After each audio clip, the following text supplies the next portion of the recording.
Sunana Sabo Umar Kafancan kuma garkuwan jama'a a yanzu haka.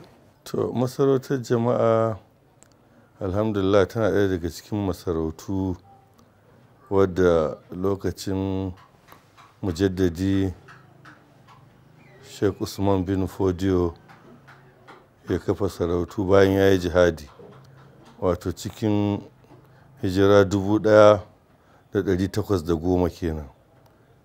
To lokacin aka fara wannan sarauta, sarki na farko ya karɓo tuta zuwa wannan gari na Jama'a. Shi kuma wannan gari da ake kira Jama'a ba wannan ne inda muke yanzu wadda ake kira Kafancan ba. Ainihin masarautan an fara ta ne a wani waje wadda aka fi sani yanzu da sunan gidan waya. To kusa da wajen akwai ainihin garin Jama'a wadda gari ne mai ganuwa. A nan aka fara kafa garin. A yanzu haka idan ka bi hanya kamar za ka je Jos, akwai wani gari da ake cewa gidan waya. To daga nan idan ka bi hannunka na dama kaɗan akwai wani tsohuwar gada. To idan ka bi ta nan za ka ga alaman kufayin katangan garin har yanzu haka. To nan garin nan ne ainihin Jama'a ɗin. To a nan kuma aka fara wannan zama na sarauta Jama'a. Sarkin farko a nan ya zauna. Bayan shekaru da aka yi da aka samu mulkin turawa, lokacin da turawa aka shiga mulkin mallaka, to da suka zo wajen sai suka ce wajen yana da ƙudan tsando, saboda haka bai dace da zaman mutane ba. To tunda abu ne na mulki lokacin na turawa, ba mu da yadda za a yi, dole kakanninmu suka tashi daga nan aka koma wani waje nan kuma ta wajen wani waje nan da ake cewa Madakiya. To nan aka zauna a nan. Sannan daga baya lokacin da turawan mulkin mallaka za su yi hanyar jirgi dogo kenan daga zuwa Jos saboda ɗaukan kayan kuza, suka ga maimakon su yi dogo daga Jos ya je sai ya je Zaria sannan ya dawo ta nan ya je zuwa Lagos, suka gara su yi hanyar jirgi daga nan ya je zuwa har Jos har zuwa Maiduguri. To shine a hijira 1936 aka zo aka kafa wannan gari kuma na Kafancan. To wannan shine takaitaccen tarihin garin nan na Kafancan da muke ciki a yanzu. Masarauta dai kamar yadda aka sani na ƙasar Hausa, wato kafin zuwan mulkin turawa, duk wani sarauta da kaji ko hakimi akwai aikin da aka ɗora mishi wanda hakkinsa ne a wannan lokaci. Su masarautar nan suna nan a lokacin da su da kake ji ana cewa sarkin yanka, to shine babban sarki ne wanda yake da sanda, yana da mukami wato kamar na zartar da hukunci wadda ya kama har na rai, tunda da can sarauta ake sarauta ce ta musulunci. To duk wani abin da za a zartar, in aka ji ana cewa ana maganan sarkin yanka, to ana nufin sarki ne wanda yana iya zartar da hukunci kowane iri. To a masarautar akan samu mafi yawan masarautu, za a ga akwai bayan sarki akwai waziri. Wazirin gari wadda shine yake zama babban kansila, wato cikin masarautun wayanda suke da sarauta rauna, shine kamar shugaba a kansil din bayan sarki. Sannan akan samu sarkin fada, akwai galadima, akwai madaki, akwai ɗan madami, akwai sarautu da dama suna da yawan gaske. Akwai hakimai waɗanda suke da garka, akwai kuma hakimai waɗanda su ba su da ƙasa, wato hakimai ne wadda hakiman da ba su da ƙasa. To kamar ni yanzu a mukamina cikin ikon Allah wadda sarkin Jama'a na yanzu ya naɗa ni garkuwan Jama'a, kaga ya bayyana aikinsa. Da kaji an ce garkuwa, kaga ana magana wani abu ne kamar kariya haka. To a wannan lokacin da abin da ya shafi kariya na ƙasa yana ƙarƙashin mai sarautar garkuwa ne. Kamar yadda na gaya maka, waziri shine a cikin sarautun gaba ɗaya shine shugaba, senior councilor kenan a masarauta.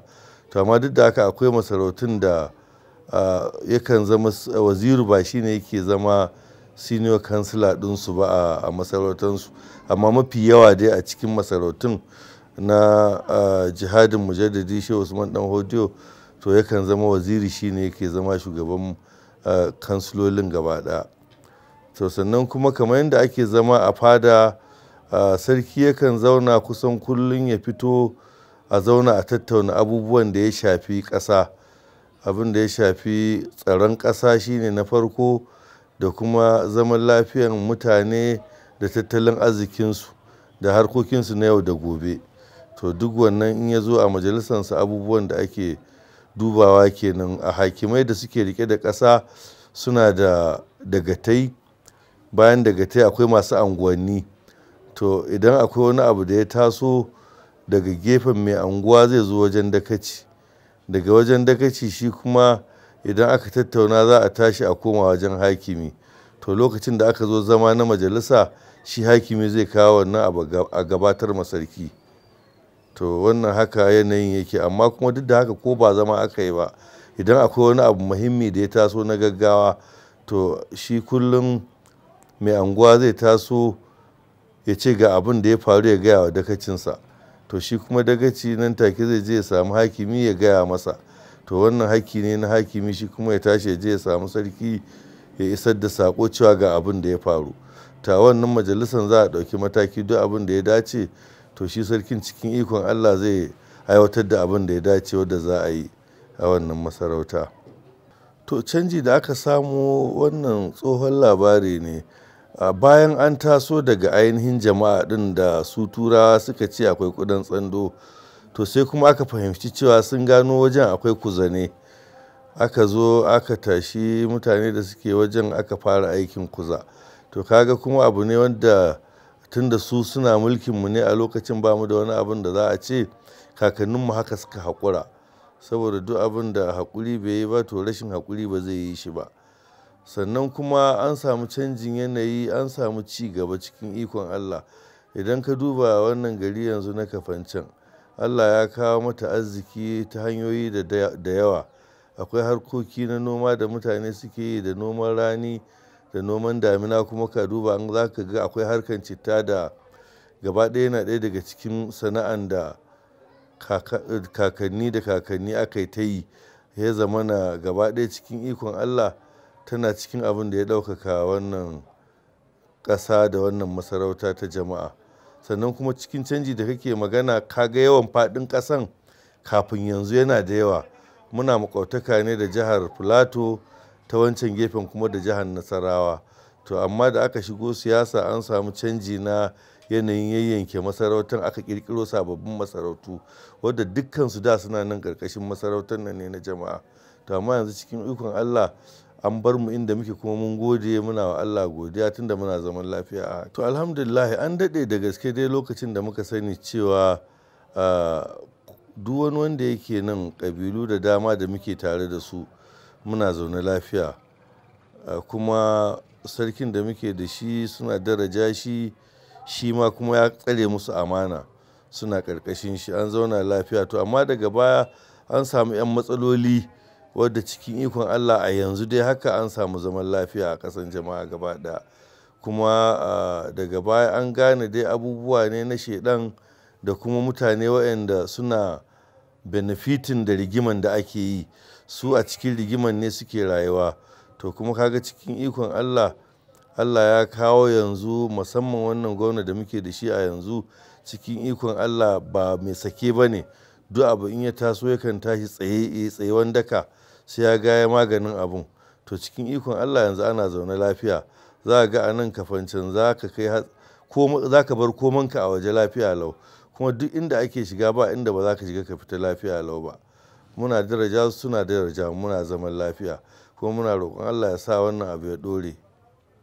Alhamdulillah ƙwarai da gaske, kamar yadda na gaya maka, wato masarauta ce mai daraja ta ɗaya. Saboda haka da sallah, a kowace sallolin nan biyu, da babban sallah da ƙaramin sallah, akwai hawa da ake yi. Ana yin hawa wadda ake cewa hawan daushe, wato an yi sallah da kwana ɗaya kenan. To shi wannan hawan daushe akan tafi ne akwai wadda yake misali shi gwamna yakan turo ko ya zo da kan shi wata ran da shi ake, wani lokaci kuma shekaran da bai samu zuwa ba yakan turo wakili sai sarki a je a yi hawa, a je a yi gaisuwa, a sada zumunci, sannan a je asibiti a duba marasa lafiya a zagaye gari. Saboda haka kowane sallah ana wannan. Ran sallan ana hawa kuma sannan bayan sallah wadda shine ake cewa hawan daushe shi ma muna yi cikin yardan Allah. To na gode kwarai, bilkhair, ma'adallah, thank you.